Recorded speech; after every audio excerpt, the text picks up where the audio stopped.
Welcome to the It's Better Together podcast, where intelligent conversations turn dreams into action, with hosts Marcy Stout and Allison Nissen. Each episode highlights inspirational women and practical business advice from the Revel Coach Tuesday at 2 live programs. From building a website to securing more clients, we cover topics that are interesting to you. On this edition of It's Better Together, we recap our Tuesday at 2 conversation with Kelly Barerra. From being the first female graduate of the Jacksonville University Davis College of Business School of Aeronautics to running for St. Johns County, Florida School Board to leading through a pandemic, Kelly knows how to handle challenging situations. Let's meet Kelly. Thank you for having me. I'm super excited to be here. And, you know, it's easy to talk about our schools. It's fun to talk about our schools. And I think it's important to talk about our schools.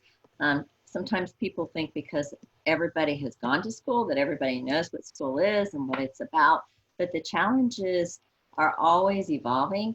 And while some challenges may repeat themselves, certainly we've never been in this challenge in our lifetime. And sure. So it's great to have the opportunity to be here. I appreciate it.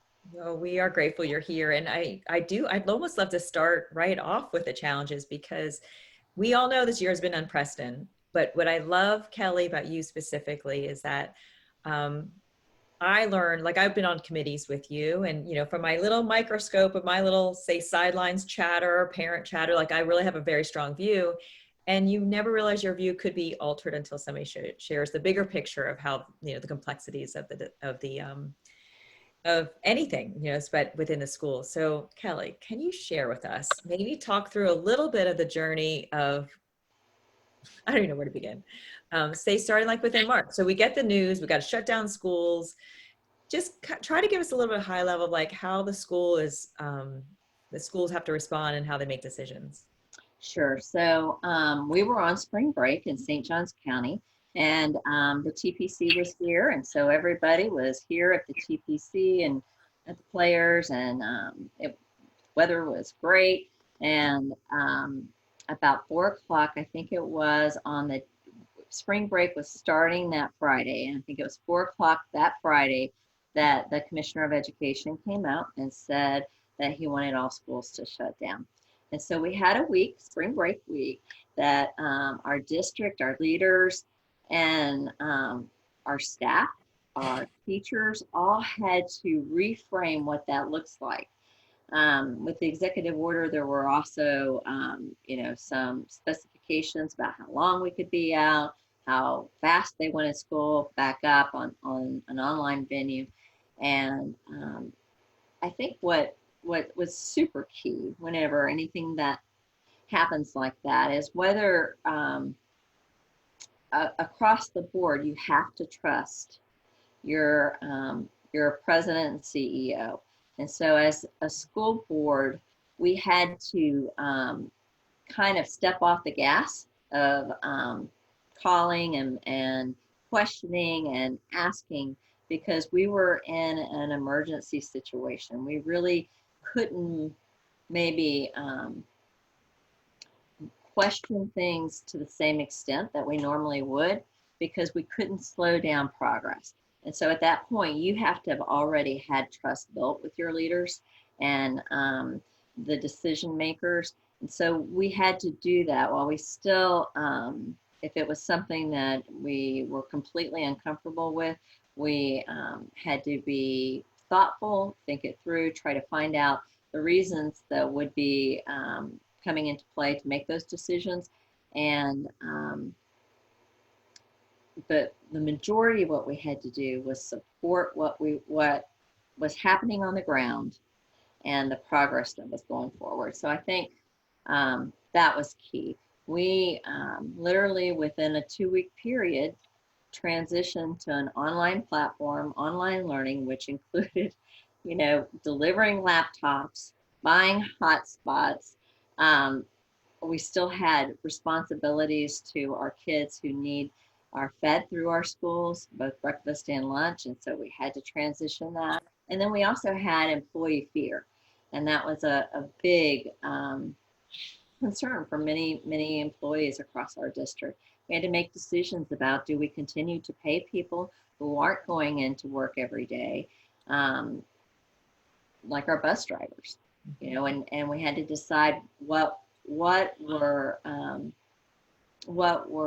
goodwill gestures, and what was the most urgent, what was necessary, what was important. But the main thing is that we all came together, and I think that there was a lot of grace, among families, a lot of grace among our comrades across the state, and a lot of grace from students who things were changing, and they were willing to adapt and change into a whole new environment.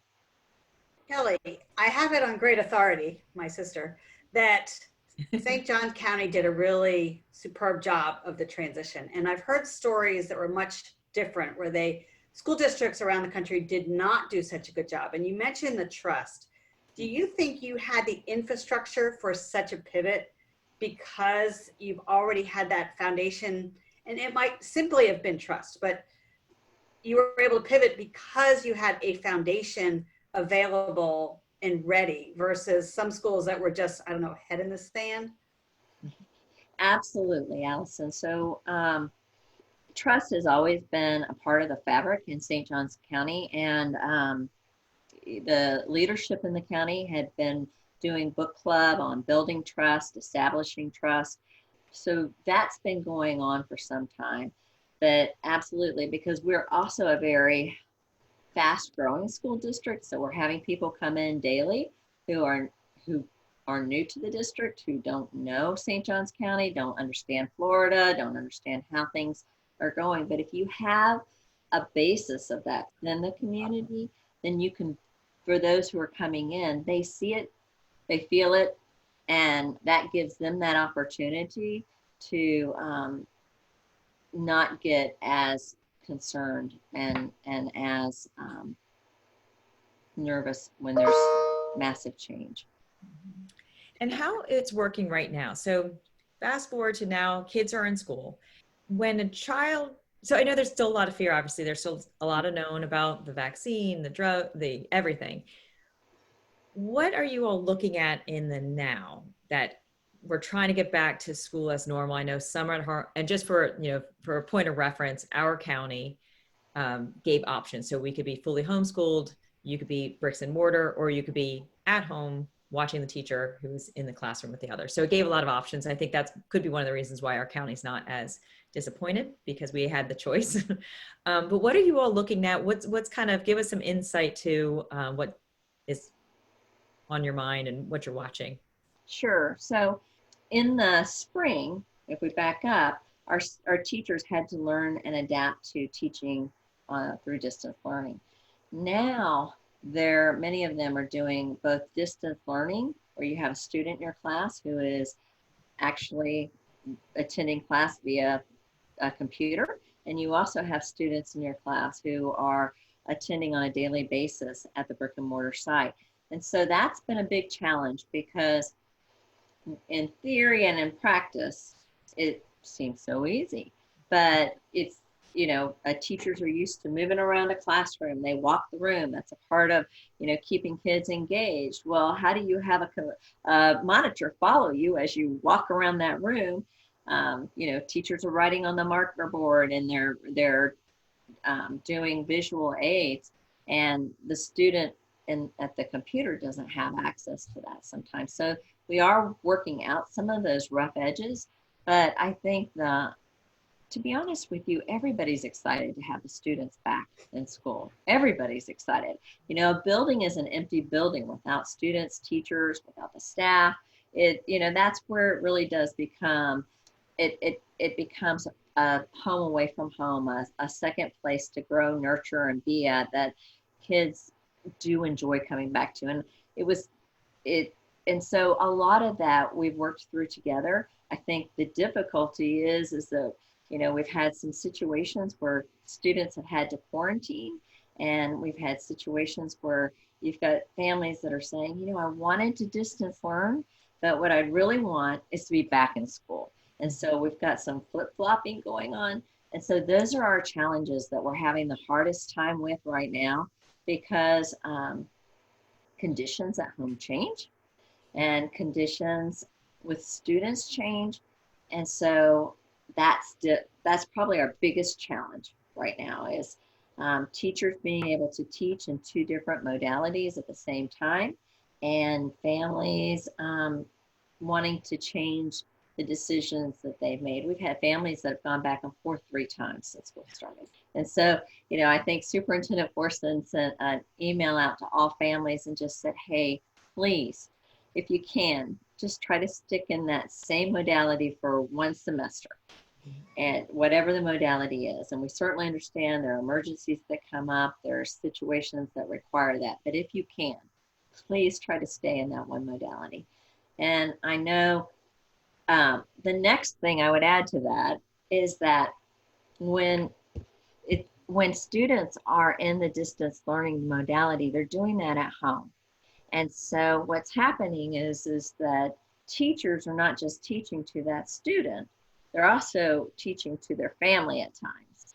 And so we've had where families or parents want to get on the chat and ask a question. Well, I didn't really understand what you meant when you said blah, blah, blah, blah, blah. And so Superintendent Forson had to send out across the district, parents, your teacher absolutely wants to answer your questions and wants to respond to your concerns. But please understand that I'm asking that they don't do that during the school day, because we've found where teachers, in an effort to try to take care of parents, it was throwing their whole day off and they were getting loaded down. The helicopter parents are loving it. Yeah. Now I can really see. I'm in the classroom with you. That's it. Now they're explaining that new math to me. Right. It's not that hard, Johnny. Yeah. So Wow. What type of challenges those are? Kelly, can you talk a little bit about the other types of challenges that students have? So it's not just COVID, it's everything. And there's those students that are getting their meals at school, and then there's the whole not being in school when they really need the safety net of school, all those other challenges that students have. There are. So, schools over the years have really become, and I saw a special on it, Marcy, I think you may have seen it, how over the years schools have become more and more the center of the community, the place where meals are served, the place where they have guidance counselors. We have in St. Johns County, and not in every district, but we do in St. Johns County, we have a nurse at every school. And so schools have really become the rock of the community. And over time, more and more demands have been placed onto schools, but it's also given us more and more opportunities to serve students, which is what we love to do. That's, if you don't love kids, you should have nothing to do with school, because that's what we're about. And so our students really do find that safety net at the school. And while we're primarily an educational facility, we also are a mental health and resource. We also weave in social emotional learning into our lessons. And we have a social emotional coordinator whose full-time responsibility is to make sure that we're doing that with fidelity in an orchestrated way that meets the needs of the wide range of students we have. And so we have that. We have students who are in our exceptional ed program. And so being away from school has been a huge challenge for those students, because they're working on skills every day that they're away from. And, it has that environment of being supported by your other classmates as you make those milestones and achievements. And some of it's supporting, some of it's competitiveness. I always knew with my son that if he was with students that were higher achievers, he would work his tail end off to be with like that. And each child is different. And so what it takes to support one child. And what public education does is, we support every child in a multitude of ways, whether it's, speech classes, whether it's intellectual disabilities, whether it's emotional, social, whether it's health. We do lice testing, we do vision, it just goes on and on and on. And so our schools are hugely important, and having kids back in school is super important. And of course, now we also are teaching children about, and this is in Florida, but health and safety for their own personal safety, and when to say no, not just drugs and alcohol, but when someone who could be a sexual predator is trying to groom them, about all those different aspects, really at school. And then, there's economics and how all of that works. So absolutely, the schools are a safety net. Beyond, I think, what every year something new happens, which is a new challenge, because the school day doesn't get any longer and the school year doesn't get any longer. It's so important. So important. Well, one thing, it's nice to hear you say that, because often you end up thinking about the grade or the GPA or like the purpose of school to get to college, to get to your career, and you overlook all the other things that happen by going to school. And all the things you're saying, the one blessing in this COVID, in this shutdown and this pandemic, is that families are missing school. Kids, kindergartners couldn't wait to go back to school. I've got 2 high schoolers. They were thrilled to go back. And a lot of it is not the classroom stuff, because I think, we did great with the classroom and pivoting into online, so they still were learning, but they missed those opportunities to have new friendships, interactions. And like when you were saying, Kelly, like the competitiveness of, students in the classroom is really healthy in terms of them looking at themselves, and it's not coming from the parents saying they had to do it or something like that. So there are a lot of, people talking about the value of getting back to school, which gives a little bit more appreciation, which I admire. Well, absolutely. And, it's through school that your child they're exposed to different electives, to different things they may like or not like. It's so much more. It's learning how to cope when your feelings get hurt, when you didn't do as well as what you should have, or how to advocate for yourself to say, you know what, I really knew that. Can you hear me out, teacher?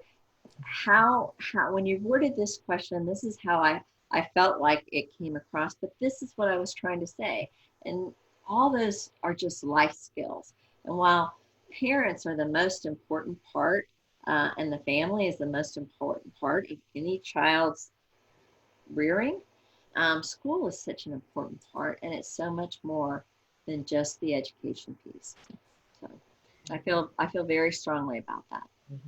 We have kids who come in, they don't know manners, but where do they learn manners? They learn it at school.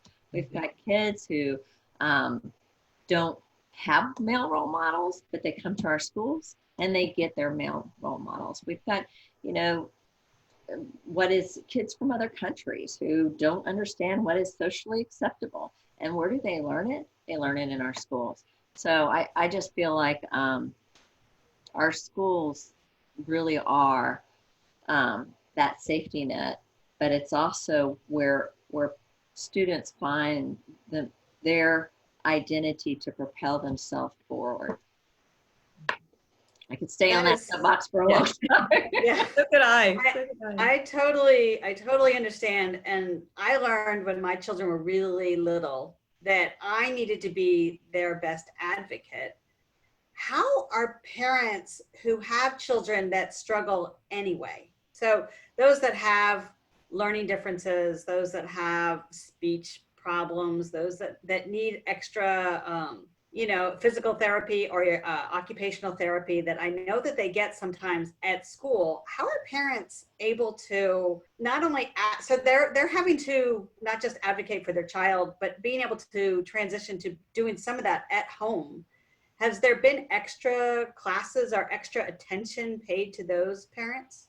So yes, in the sense that, and when we initially pivoted, not as much as what you would like, because, online communication, when you have a child that struggles with something in particular, isn't as easy as being in person, because when you're in person, you're able to, you're picking up on more than just the visual cues, when you're in person. And so it has been limited our on what was provided online.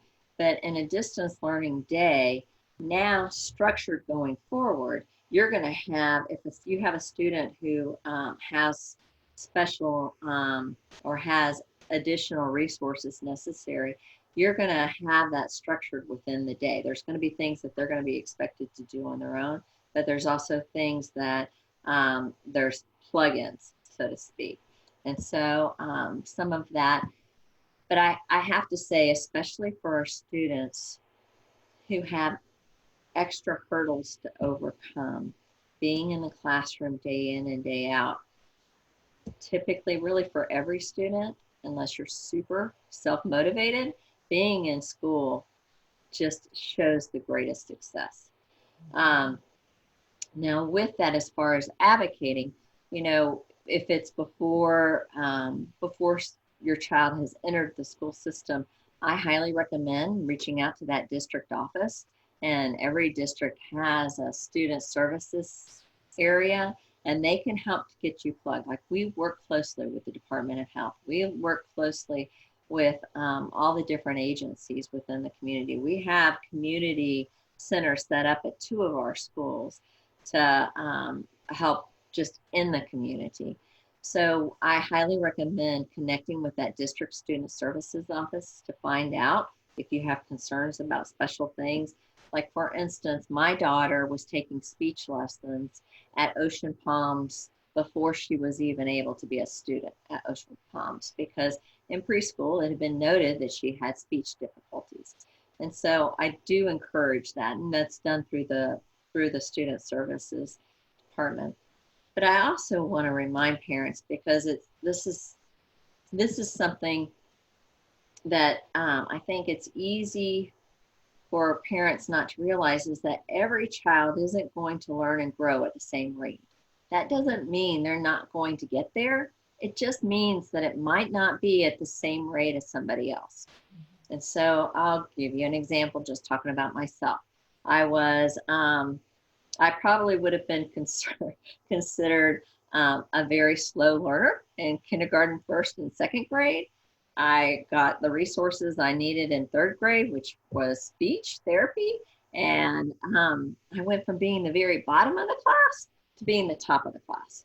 And I remember the kids in the classroom were like, wow, what just happened to you? But there's different things that trigger that light. And everybody doesn't have to be the best in everything. You might be great in language arts, but you might really struggle in math, or you might be awesome. There's all those different type of multiple intelligences.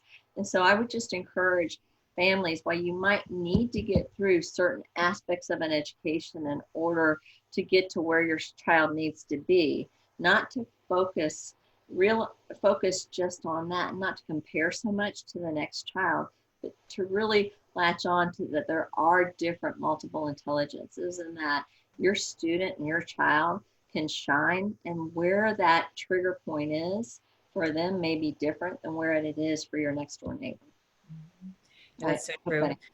One thing we always talk about, like when it relates to social media, they always say that, like Teddy Roosevelt had a quote that says, comparison is the thief of joy. And often as a parent, you have one isolated email on a performance in a subject, and you're thinking comparison on how they're doing, but at the same time, the whole student, like what you were saying, it might be the arts, or it could be social interactions, and everyone will get there. But I think that's just a good reminder for that. And I have to tell you a quote that I heard, and it really hit me. It said, and so I would encourage you to talk to that child's teacher, also to, if you think that your child isn't getting their needs met at school, ask for extra help from the principal, from the school district, and go to an outside facility if there's something that because there are sometimes things that people miss, with the best of intentions. But this quote was I remember it being shared with me, and it's never left me, is that teachers see children for who they are, but oftentimes parents see children for who they want them to be. And so you have to resist that temptation to try to see your child for who you want them to be, but to try to see where they are and where you can be that cheerleader for them and help to get them to where they need to be. And it's hard. It is so hard, because sometimes, you have to decide with your child when it's time to push them and when it's time to pull back. And every child's different. And, there are a few of us on the phone that are in the throes of what you're talking about, and that is not easy. And there's a few of them that are smiling right now, and they're at the point of like, look how great I did. They're human just like the rest of us. Kelly, can you please tell us how you got yourself in a place where your passion overcame your fears of running for a political campaign? And that's absolutely, if you look at it as something that you're doing for yourself, and I know that even in your own business, it's easy to say, well, I'm doing this for myself. But if you look at it as something that you're doing for others, it is always so much easier. And so for me, first of all, I cannot even stand to see my picture. Cannot stand to see my picture. Don't want my picture taken. Last thing in the world I want is my picture all over, vote for me signs. And of course it was. And buttons. I think I had a button. And I can be an extrovert, but I cannot just as easily be an introvert. And so I've kind of got that balance to me. And so, a lot of times you just don't feel like getting up in front of, when you go to graduation and you do 10,000 people in a room for your speech, you don't feel like doing it. And so you really have to go back to that passion. You have to remind yourself why you're doing, what your why is. Because sometimes I think people do stuff because it is a great idea or it might be fun, but you've got to have a stronger why. And that why has to be embedded into who and everything that you do. And if you can keep that why in front of you at all the times, then you're not focused on yourself. You're focused on the why. It's when you focus on yourself that you actually lose yourself, if that makes any sense. You can't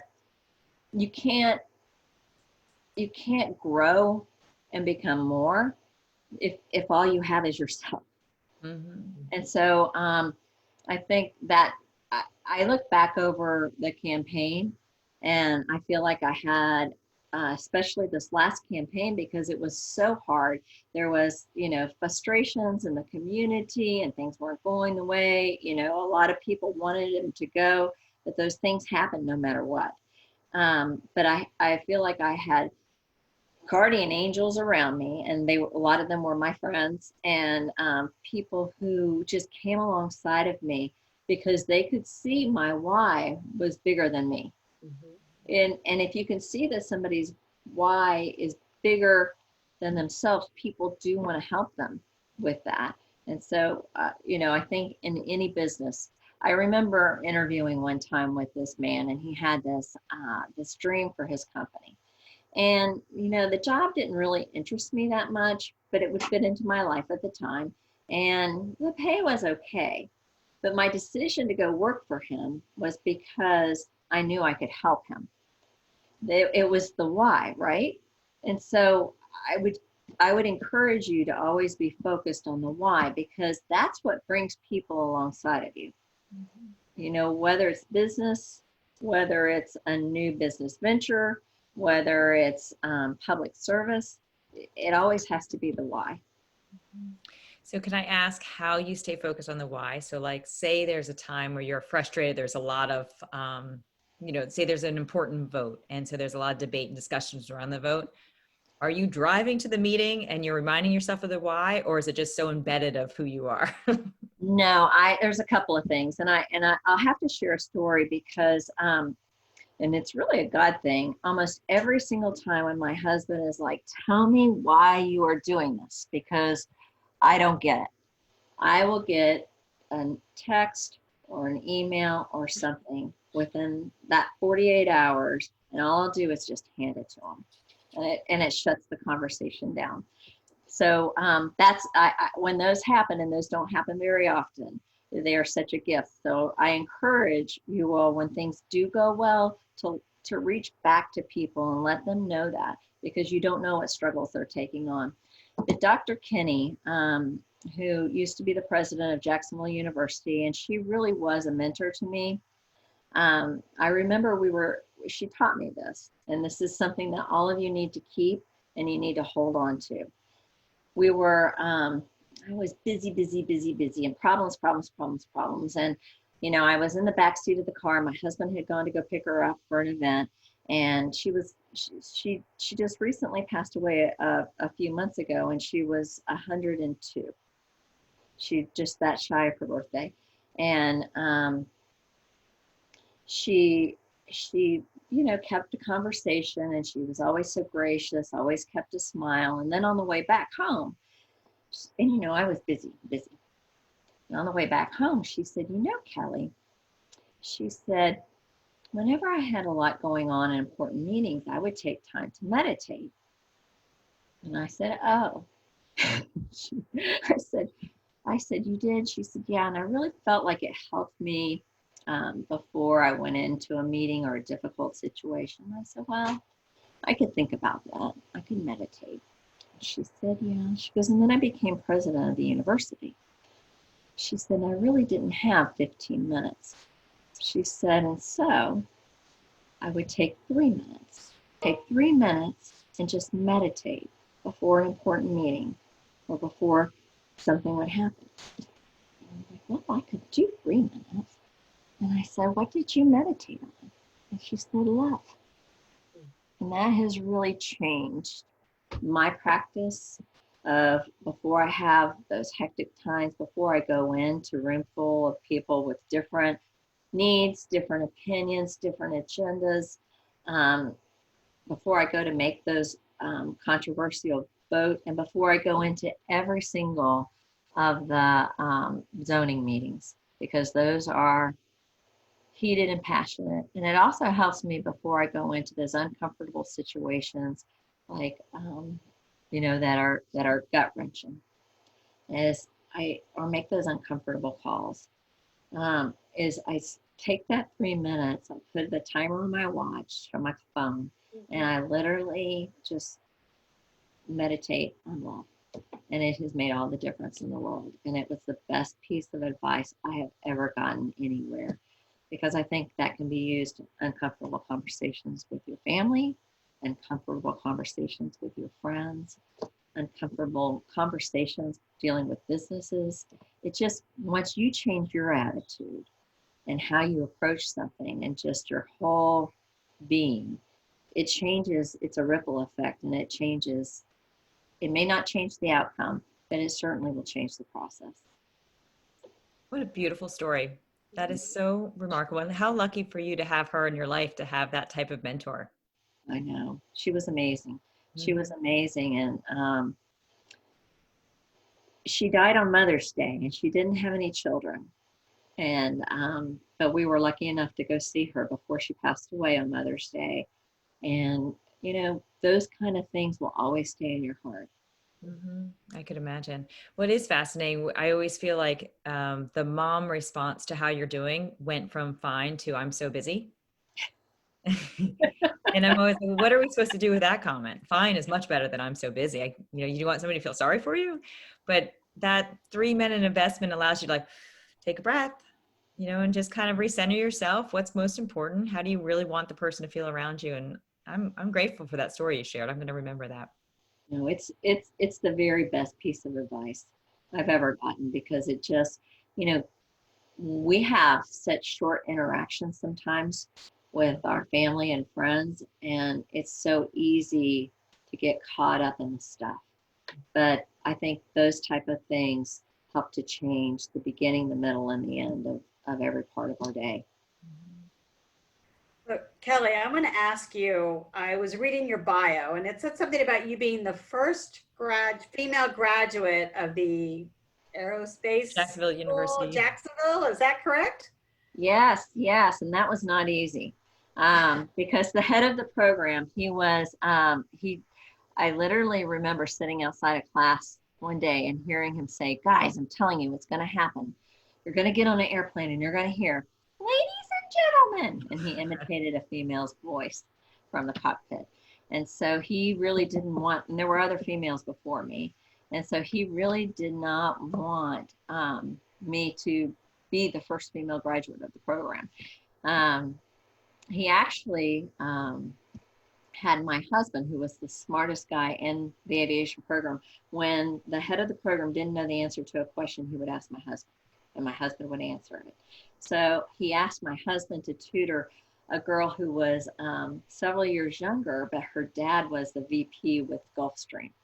And so he could see an opportunity there. And, you know, he had my husband do that for free. And yet, like, support for anybody else, nobody ever got any support, male or female. So it wasn't easy. And he made it very, very hard on me. But I learned the essence of grit. I learned the essence of that sometimes I may have to change part of my path, but that doesn't mean I abandon my path. I know sometimes I've given the advice that make your plans in sand and your goals in concrete, because sometimes your goals, your plans, how you get there, don't they have to change, but your goals don't change. And so I had to do some of that, and I really had to it grew me as a person, becoming the first female graduate. It grew me as a person because I came from a world that I never once would ever consider that nobody wouldn't want me to graduate as the first female graduate. Right. That's not the home I came from. My family wasn't biased. They weren't like that. They were very strong encouragers.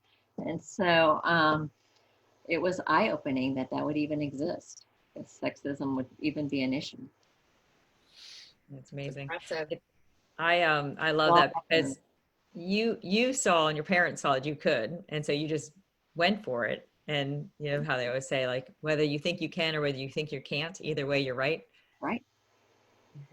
That's exactly it. Mm-hmm. And it was very interesting because they had me back at the university, and Dr. Kenny was there, and so was the president of the university, Tim Cost, at the time, and the head of the board.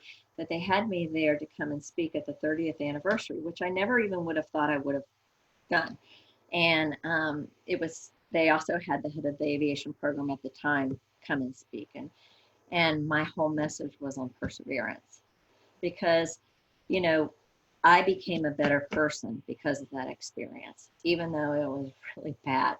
My husband and I both, we were dating at the time, and, you know, I would submit an essay, he would submit an essay, he would get the A, I would get the C-. You know, I mean, it was so blatant. We would, you know, there were so many things that were so blatant and that were just wrong.